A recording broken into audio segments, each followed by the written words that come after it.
Have you ever wondered why we age? Do we have to even accept aging? I truly believe we don't have to accept that at all. And I can help you understand the aging process and possibly even reverse your age, so long as you are willing to go deep into your mind and question everything you've been living so far. This podcast has been the product of my obsession as just a regular dad to not only live long to be around for my kids, but to thrive in living as long as possible.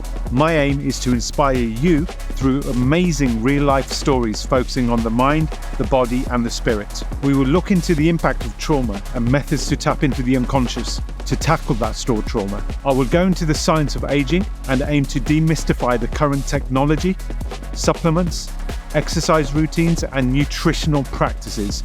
Most importantly, I'm going to learn with you. Together, we are going to crack the code to living a happy health span. Come and join me on Let's Grow Young.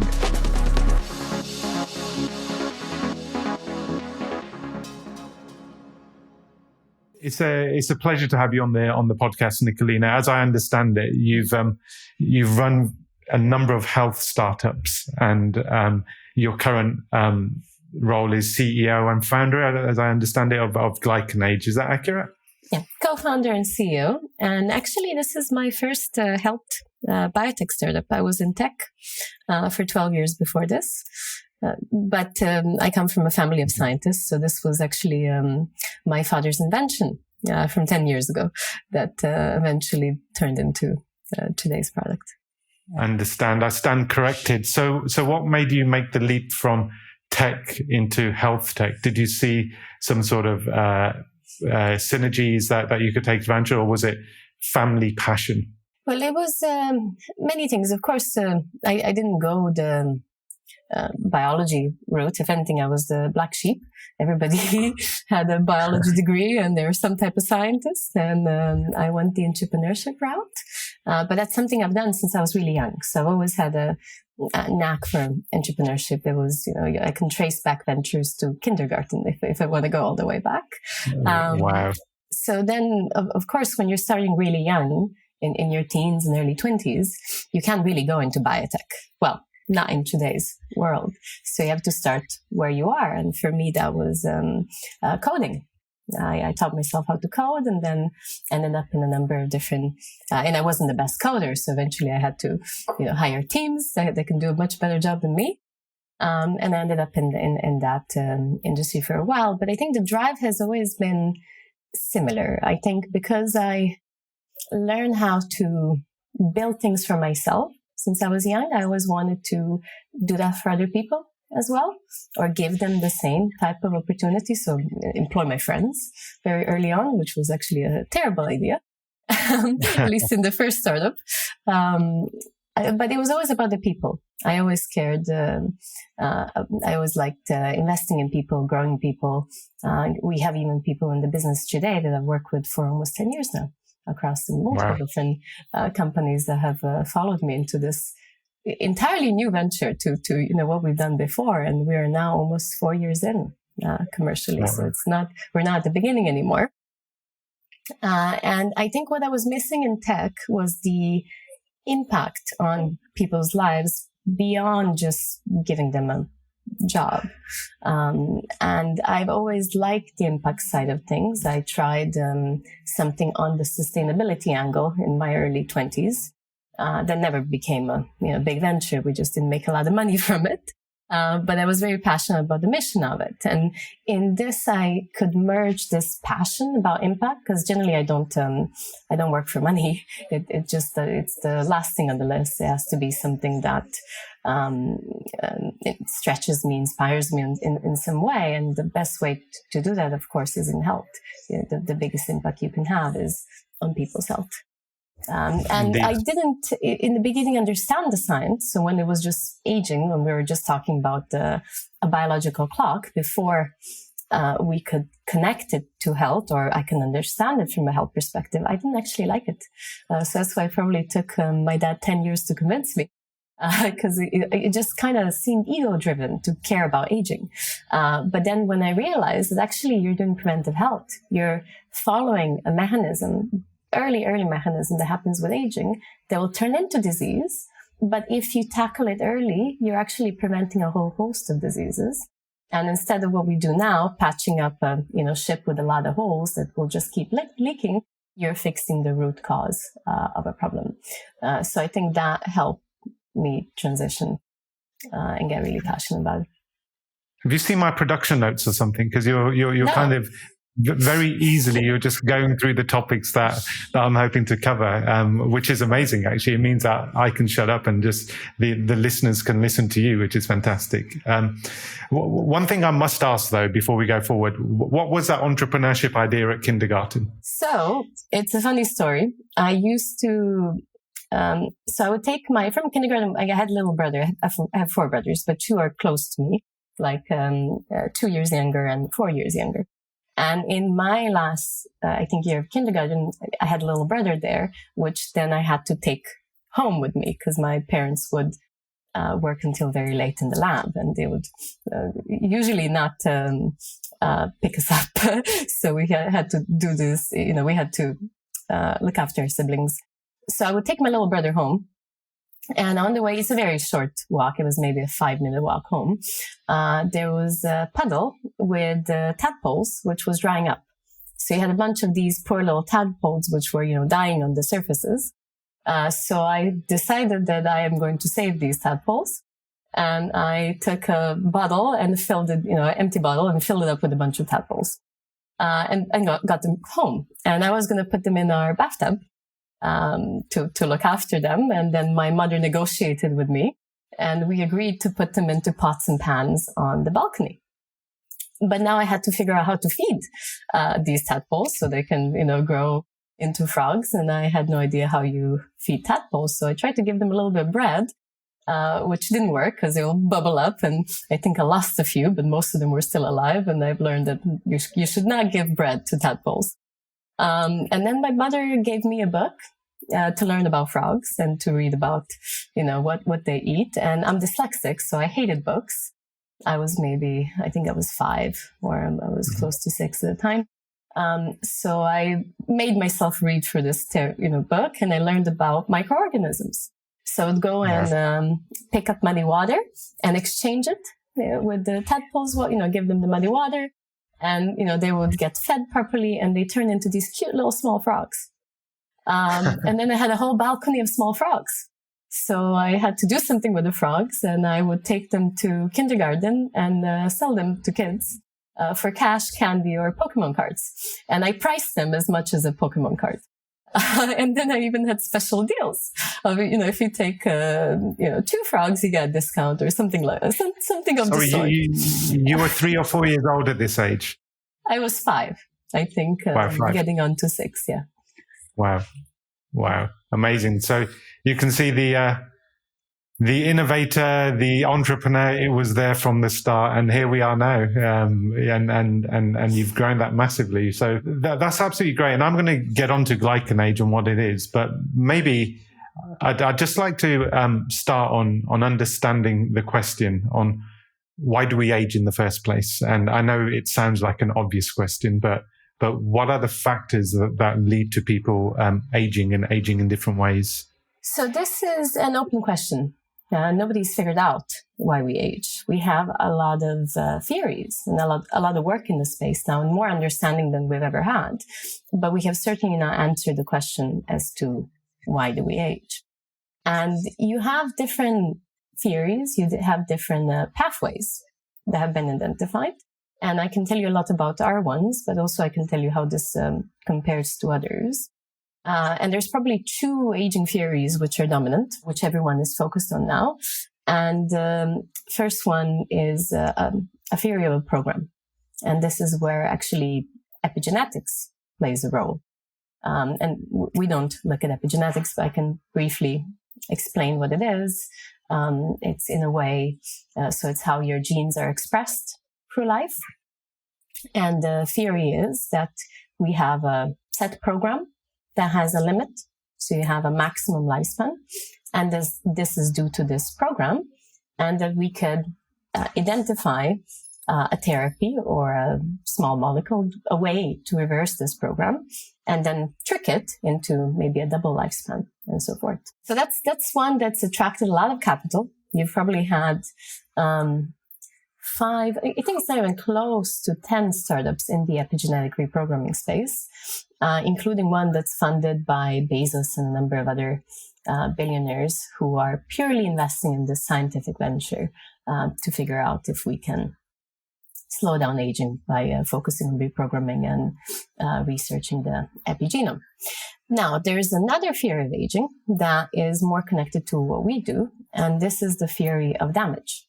That you create damage throughout life, that accumulates, leads to health decline, and then eventually, leads to our mortality. And in our case, this is inflammation. So we didn't think we would stumble on an aging biomarker. We didn't know, that we would find it in our research. It was more of an accident.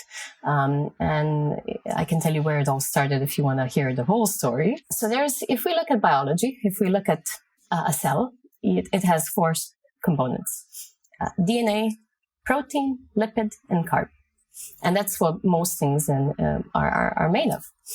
And one part of it of course, we've focused a lot on DNA, we've focused a lot on proteome, but this carb part is very interesting, and it's generally been ignored in science because it's quite complex. But these carbs, you can think of them as complex sugars, have evolved that they are around all of our cells, all of our molecules, and they enabled everything in our biology to communicate. So when we became multicellular beings, we invented this sugar language around everything in our biology to enable biology to be multicellular. So without carbs, today, we would be single-cell bacteria. And we specialize in the carbs. So my dad joined the lab focusing on, you call these carbs glycans, focusing on glycans when he was 20. Yeah, I was going to ask, a lot of people say carbs are bad for you, but that'll take the conversation elsewhere. So I'll let you just continue with that flow. This is a very long conversation, but unfortunately we know of carbs we associate carbs only as dietary carbs. And then when we talk about the sugars we look at, people think about the sugars they're eating or how their biology is responding to the sugars they're eating. But actually, there's a different type of sugar that has nothing directly to do with what we eat. It's like a language that we've invented, that we create ourselves. While our protein's being developed, the carbs are also being developed. And these carbs are in every process. For example, blood groups. Your blood groups is defined by glycans, or carbs on blood cells. Now, this has nothing to do with your diet. This is something you're born with. Your immune system communicates through glycans or through these complex carbs. All communication of the immune system happens through it. Conception happens through glycans. And I'll explain how. So sperm coats itself in these sugars, which disguise it from the female's immune system, so disguises it, so that conception can happen. Otherwise, it would be a foreign entity that the woman's immune system would destroy. So how crafty. Yes, if you go to any biological process, you will find sugars or complex carbs, and they have nothing to do with the sugars you're eating.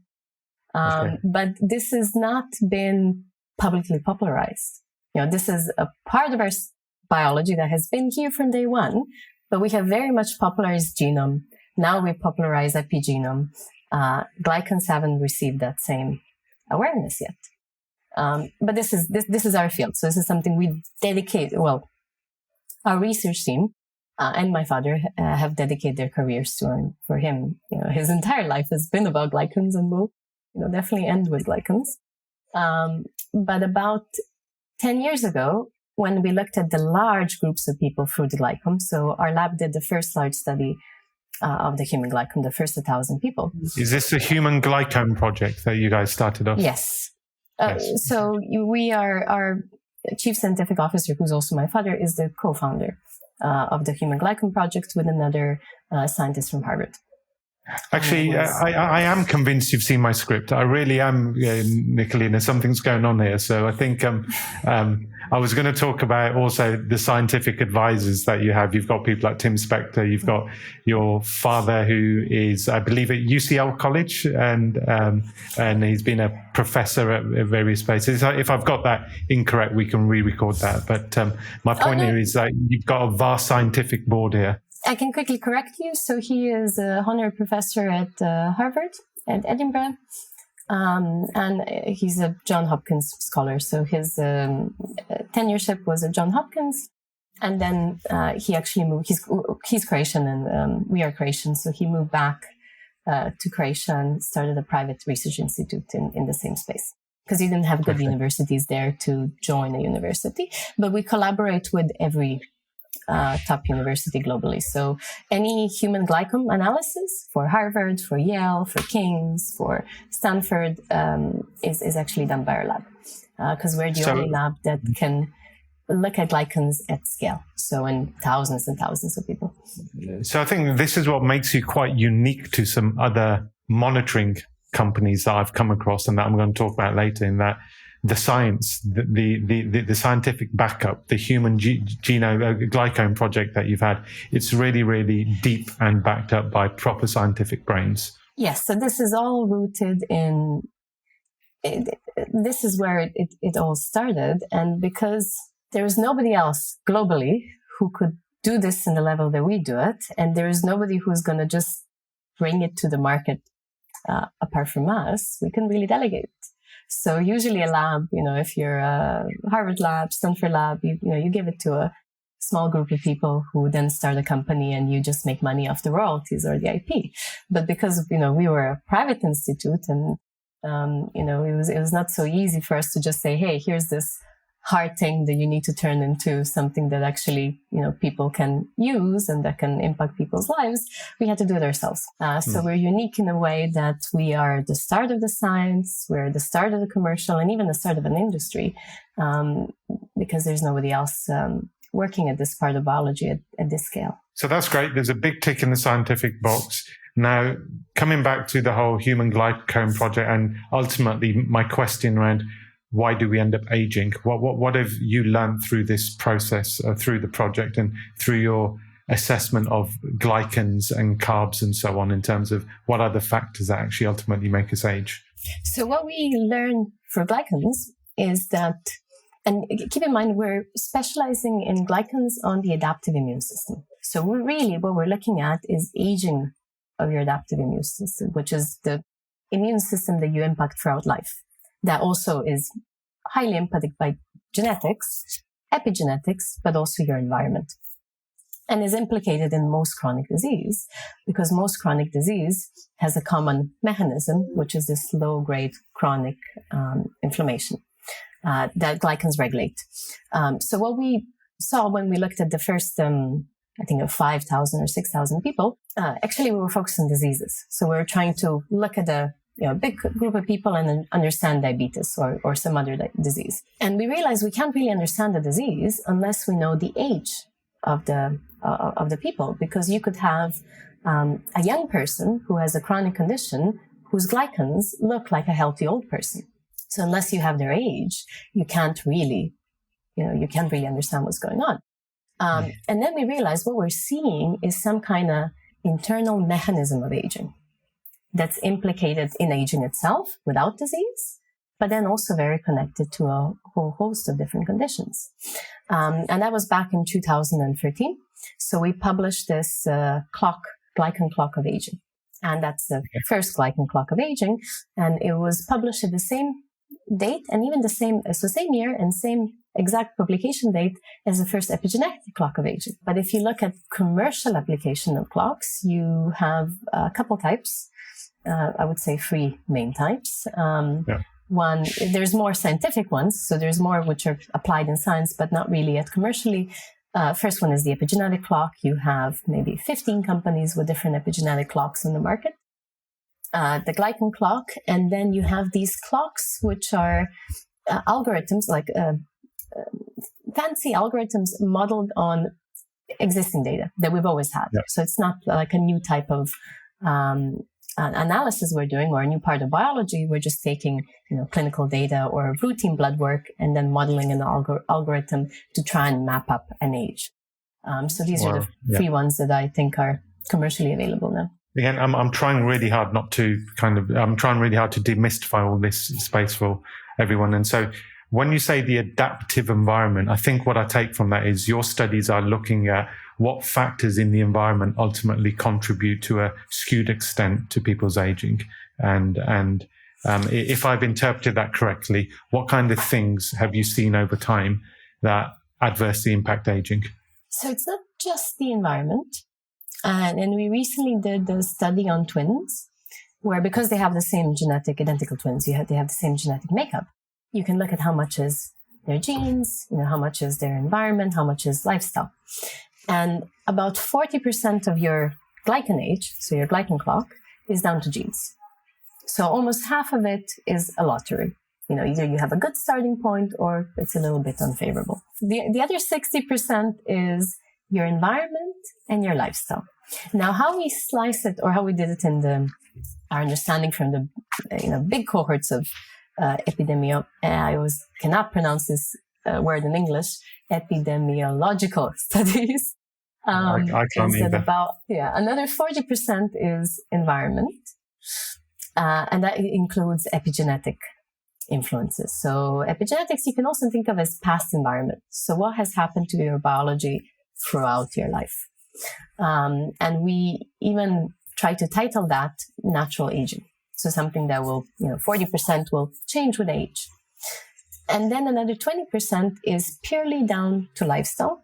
And that's diet, exercise, daily small habits that you can impact. So if you look at it in a lifespan perspective, so let's say you're going to live to 100, that means that just with healthy lifestyle behavior, you can get 20 extra years of healthy life. In a nutshell, what would you define as being a healthy life? So unfortunately, you can't define it on a rule basis. On a generic scale, you can't do it. Yeah. On a generic scale. It is very individual. What is healthy for me is not healthy for you. And we're finding more and more, we're understanding more and more in this side that there's no one food that everybody responds the same to. There's no one type of exercise that everybody responds the same to. I thought avocados were great for everybody. No, definitely not. Of course, healthier whole food is going to generally have a better impact than if you're just having, ultra processed fats. But you have people who are much better at metabolizing fats than they are at carbs, and vice versa. And you have to see where you stand as an individual.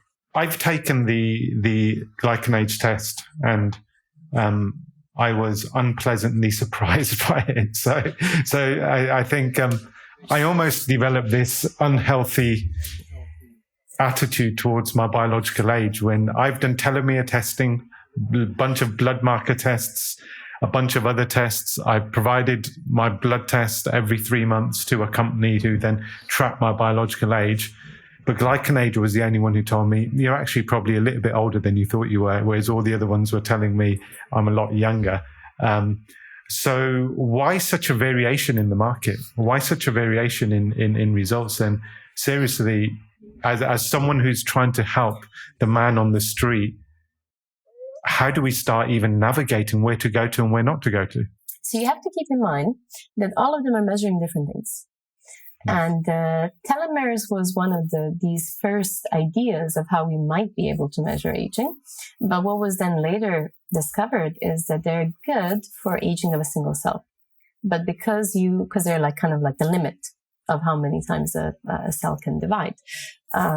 But when you look at the whole organism with trillions of cells, and you collect a bunch of them from one place, and then you calculate an age on it, it first is very variable. So if you do 2 samples at the same time, generally you can get a huge variability of 10 years plus.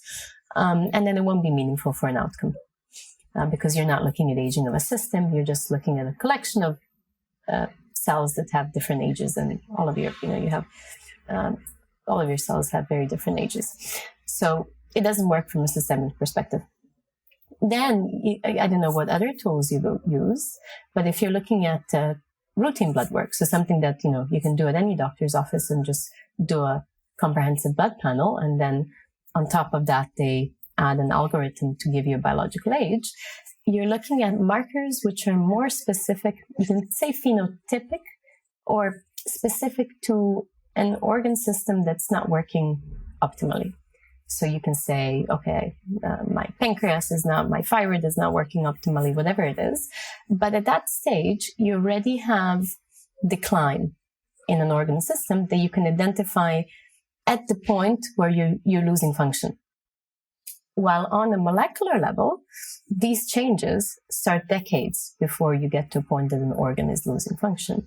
It's just that the markers we use in healthcare today are not designed to measure those early molecular changes that actually the glycans do. So you're looking at how does this molecule function versus what blood work is now. What level of a molecule do you have in blood? Like what level of a lipid, what level of a protein? And that's already, when it's skewed, it's quite bad news. While if you're looking at function of a molecule, you have a long time before you actually get to an organ decline. So you're looking at different things. And with this, you know that the reason for it is chronic, systemic, we call it sterile inflammation. It's not due to an acute infection. It's not something there that's been around for a few days. It's something that's been lingering for a while. And then finding the cause is sometimes a bit of a mission. But you do have, with every test, you have a consult with our specialist team. And I don't know if you had one of those, but was it helpful? Did you find any? So I think it's probably a useful point to describe how GlycanAge works. So I was given a kit, and with that kit, and if I'm describing it incorrectly, please jump in. But with that kit, I had to provide, I think, 4 drops of blood on a piece of paper. Ship that away, have to leave it to dry for at least 2 hours, then ship it away. We get various notifications to say that the assessment is under process, and then we should get our results in, I think it was 5 to 10 days. And then as it turns out, and I'm not going to go into full details, the results weren't what I was expecting based upon the previous results I had had and based upon other blood markers I had tested. All the other stuff I was looking at was showing me that my body fat was lower than it'd been for a long time. My VO2 levels were very high. Hemoglobin was shifting around my body at a good speed and the levels were great. And my insulin and blood sugar levels were absolutely fine. So when GlycanAge came to me, the results were not in line with any of that. But the reason I think GlycanAge is actually probably a stronger proposition than the other models is because I had the call with the scientific advisor, and the scientific advisor went through each of the results with me. And in fact, most of the results were pretty good. But the one result that wasn't good, I can't remember the specific test, but it pointed to the fact that I was probably exercising way too much. And I do about 6, maybe even 7 days of quite intensive HIIT training and very high intensity HIIT training. I still do a lot of endurance events, and I learned that I'm not resting enough. And with a follow-up from the doctor, I've started resting more, and I'm going to be very keen to see my next set of results on GlycanAge. And so to me, as a customer on the street, that level of interaction with GlycanAge was very different to what I had with other models. Is that something you guys have specifically thought about when you developed this product? Absolutely, because the science is complex and the interpretation is hard. So you can put all of this into a PDF. But first of all, nobody really reads the full PDF, very rarely.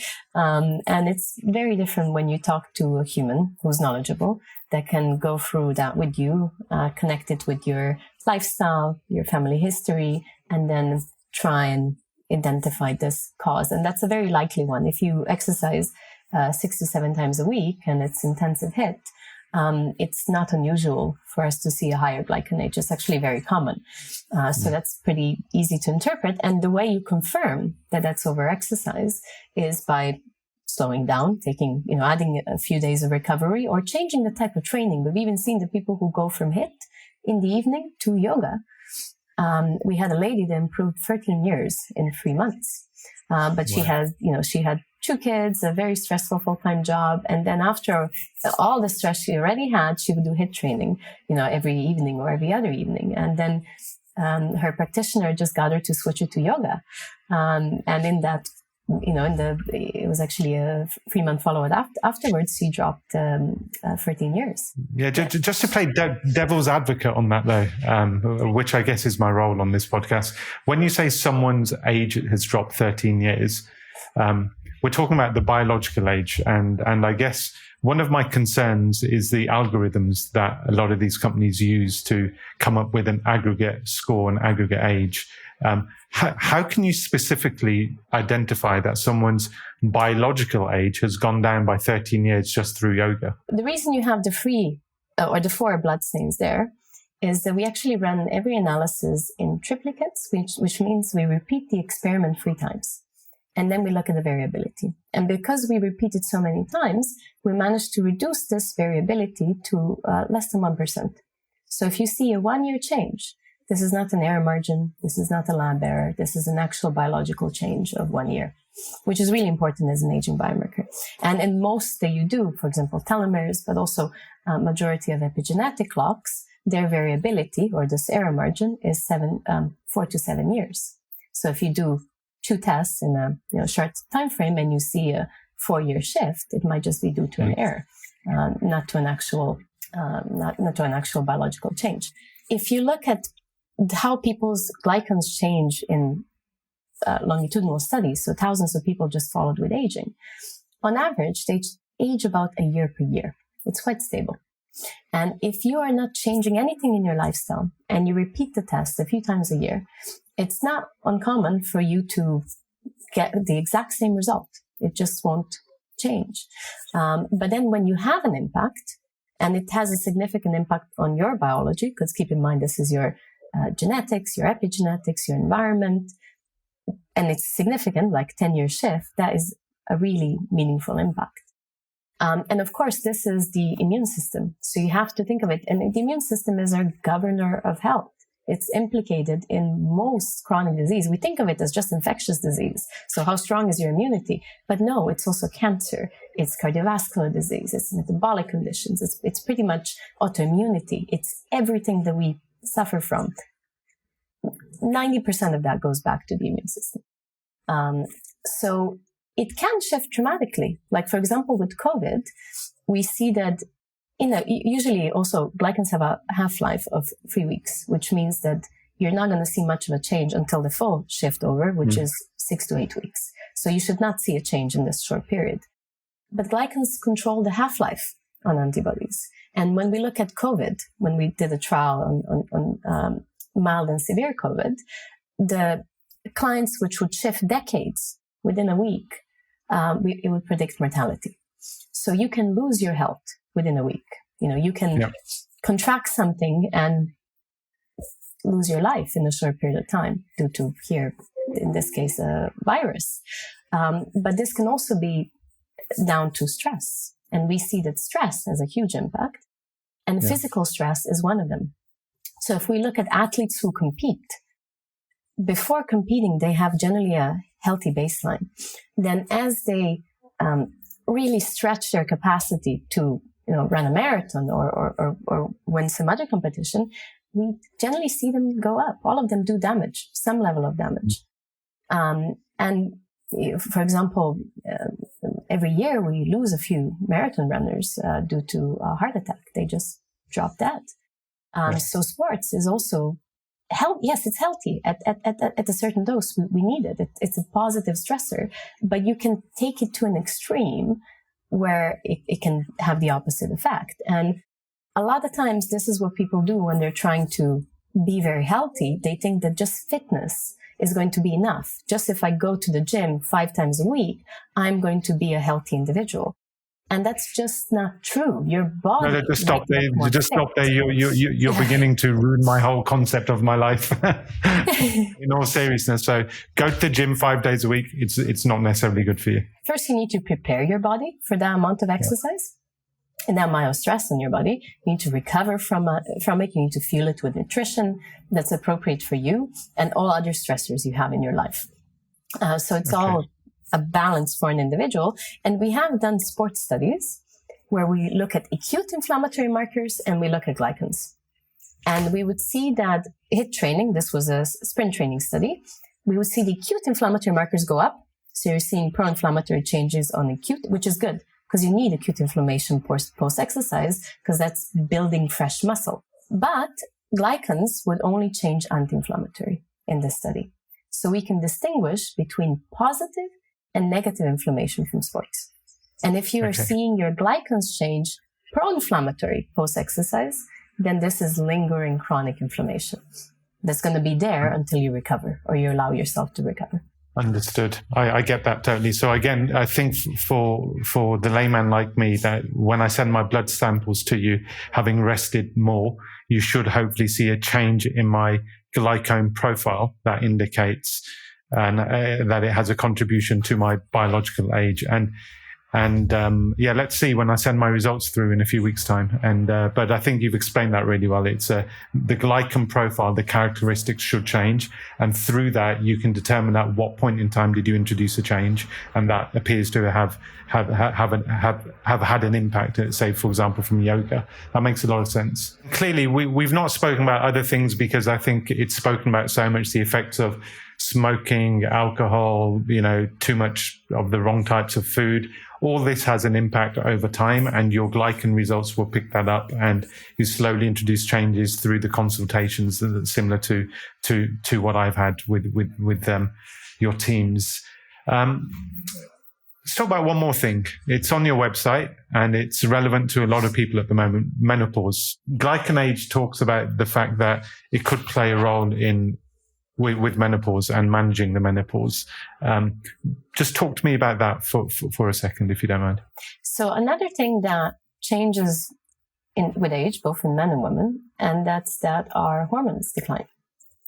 Now, in men, it's more of a gradual change throughout life, although we have seen that for some reason, men's testosterone has been declining in the last 50 years more rapidly than ever before. So we have way lower levels of hormones men have way lower levels of hormones than they used to 50 years ago.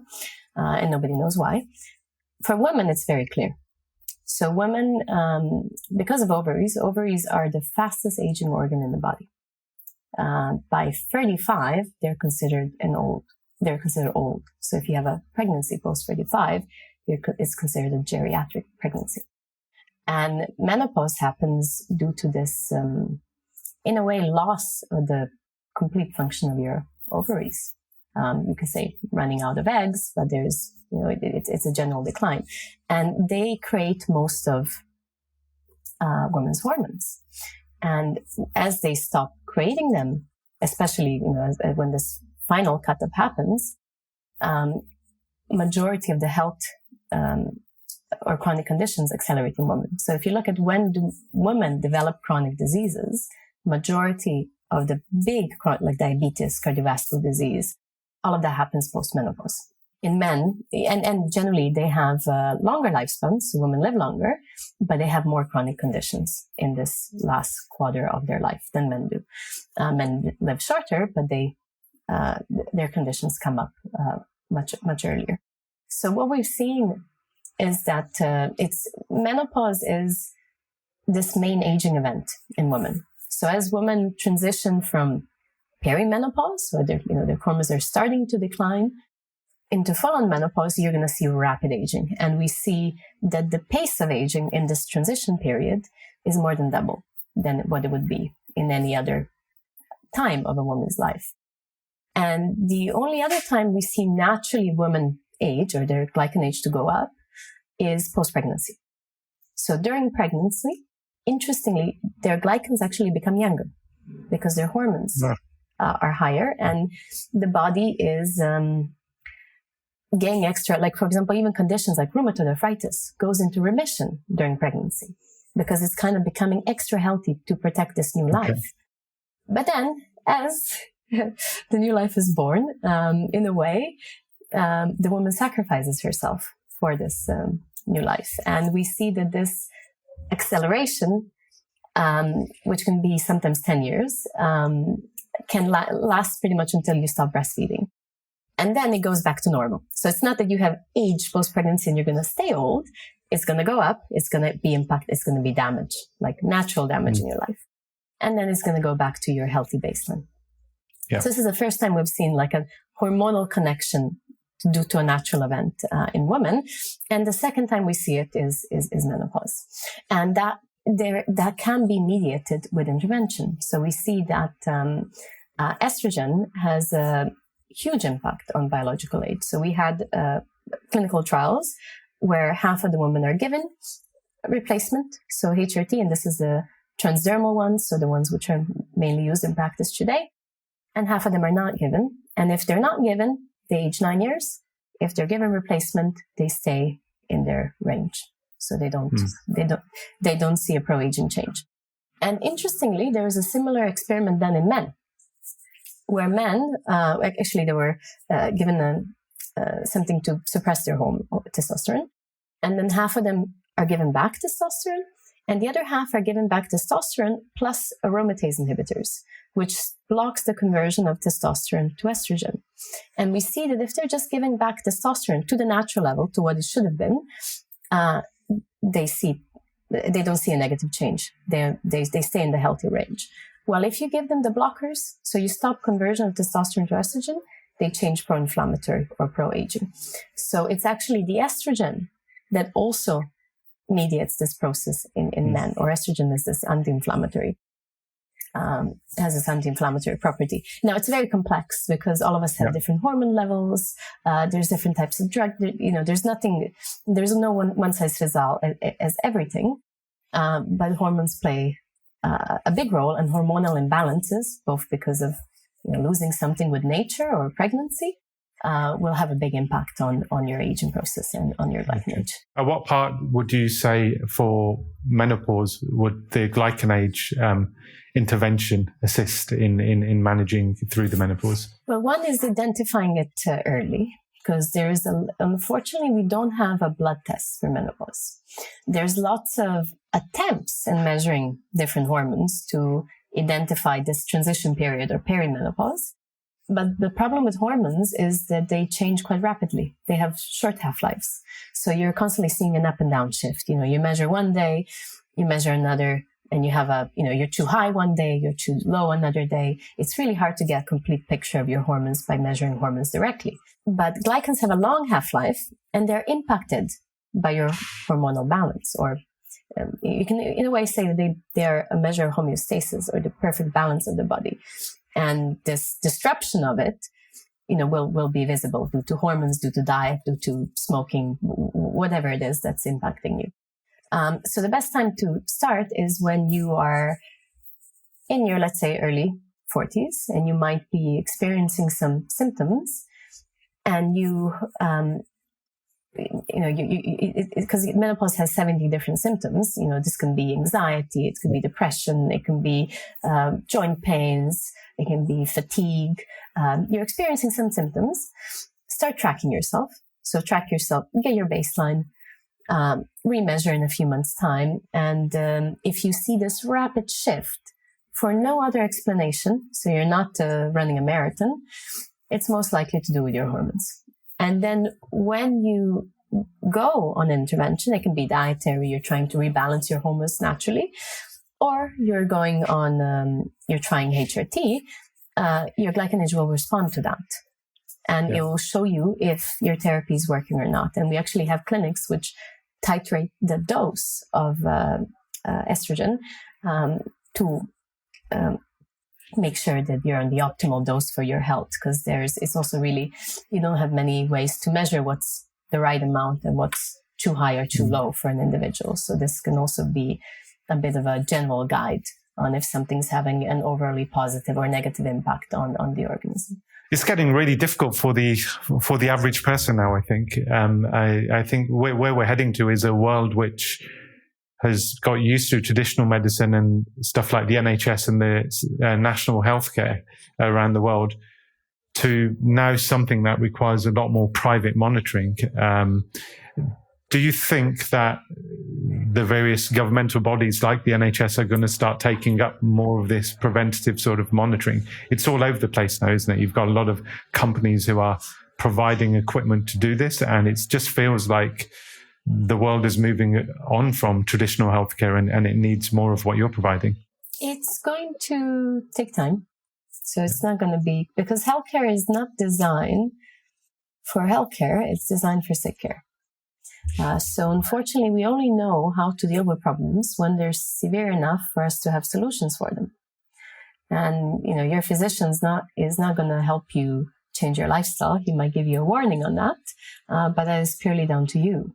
And if you have not had feedback on your lifestyle for 50 years, and all of a sudden you go to your GP and you get some bad news, and then he tells you that you should improve your life in all these hard ways, it's much easier for you to just go on a drug to fix the problem, instead of trying to do the hard work and reverse early diabetes or prediabetes. So there's a big problem in feedback, getting this feedback early on, that when you're doing damage, you can measure the damage you're doing, and then you can fix that. And that's something that healthcare will eventually transition to, where you will, from a young age, have insight into many different biomarkers and see exactly how your life is impacting your health while you are healthy, before you have an actual issue to deal with. But for that, healthcare needs different tools. So instead of us looking at which organ doesn't work, we have to go back to the molecular level and indicate early that you're going to have an issue in the future, when you still have time to prevent that issue from happening in the first place. And we do have these tools now. Glycans are one of them. They're one of the first molecules to change decades before you have symptoms and a diagnosis for many different conditions. But they're, same as we now need to explain them through specialists to individuals, we also need to educate doctors, and that's going to be a long process. We need to implement this testing into regular hospitals, and that's very hard to do because the analysis, glycan analysis, is magnitudes more complex than genetic analysis. So getting it into routine healthcare, where they're used to getting a result within a few hours and, just putting something into a machine and getting an output. And in this case, you have days of chemical steps in the lab and you get a complicated output that you need to educate yourself on how to understand. It will take time, but eventually we will transition to that, because how healthcare is done today doesn't work. And if you want actual healthcare, it's really down to your hands. And a lot of it is cash pay. Even things like menopause, which happen to every single woman and have a proven negative effect on their health, their work life, their everything, they're not supported so well on the NHS.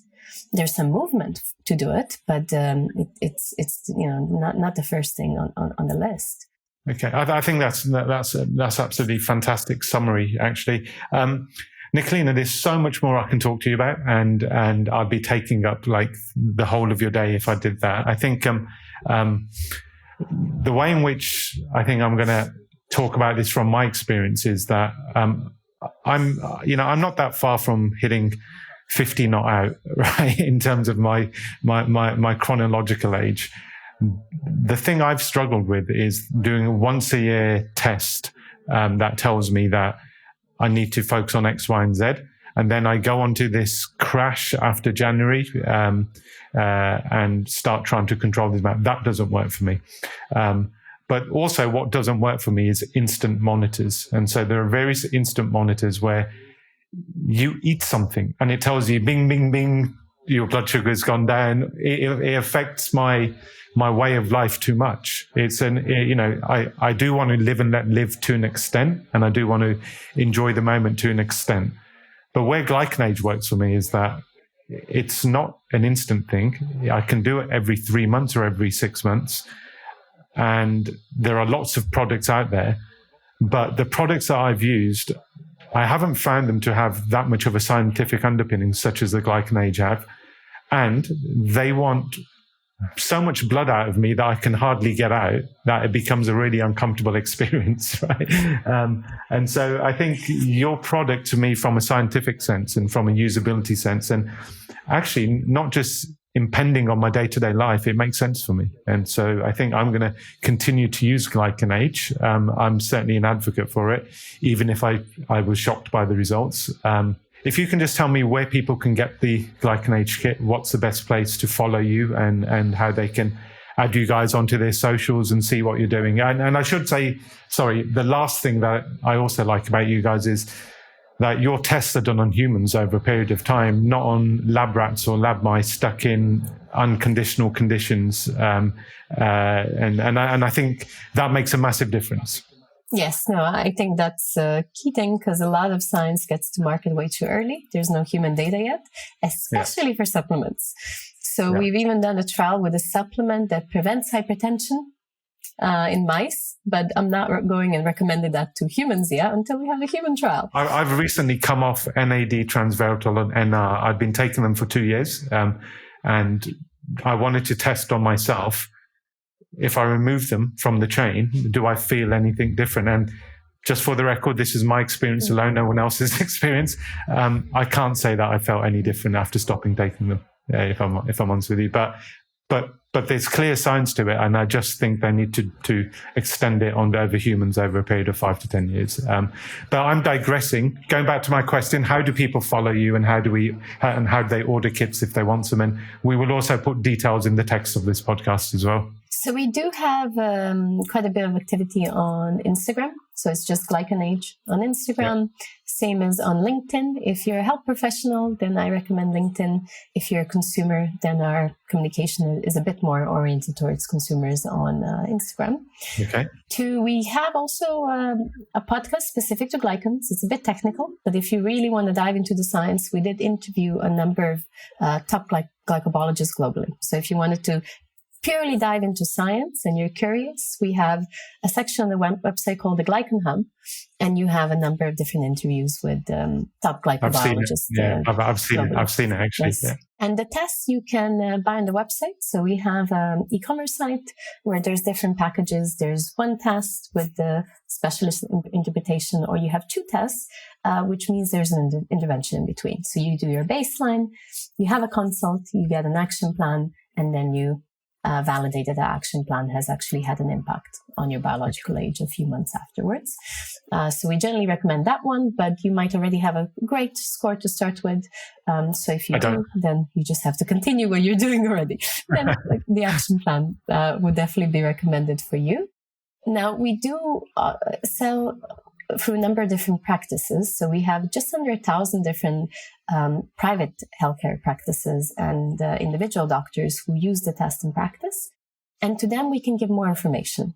So to consumers, we don't give any disease associations because we don't want to unnecessarily scare you without you having a professional who can actually handhold you there. This half an hour call is not enough to tell you that you have a cancer association. That will not work. But if you are in a private clinic and they have the whole setup to really dig in deep and identify an issue early, we do give this additional information on disease associations. And then they do a number of different follow-on testing to try and early on discover if there is a problem or not. And keep in mind, yes, some of these things are, like a lot of the cardio markers are heritable, so genes play a big role. But on most of these things, glycans are the first thing to change. So you're still a long, long way away from an actual serious problem. The earlier you identify an issue, the more chance you have to prevent it. So it's something that's available for doctors, but not on the consumer platform. Do you have such clinics in London? We do. Yes, we do. I'm coming. You can we can give you a few recommendations. Thanks for listening to this episode. As the saying goes, you can't hack what you can't track. If you're serious about making real interventions in your lifestyle and monitoring the results, you're going to need a tool to support you. I'm not convinced with many of the tools out there, but the quality of interaction with the GlycanAge team and the detailed level of science-based feedback suggests to me that GlycanAge is the place to go. Let's grow young. If you've enjoyed what you've listened to and you want to find out more, please hit the subscribe button or the follow button. If you want to find out more about me, please visit my website, www.sanjpathak.com, my Instagram profile @SanjPathakLifeCoach, or just simply send me a message on my email, which is sanj@sanjpathak.com. Thank you for listening.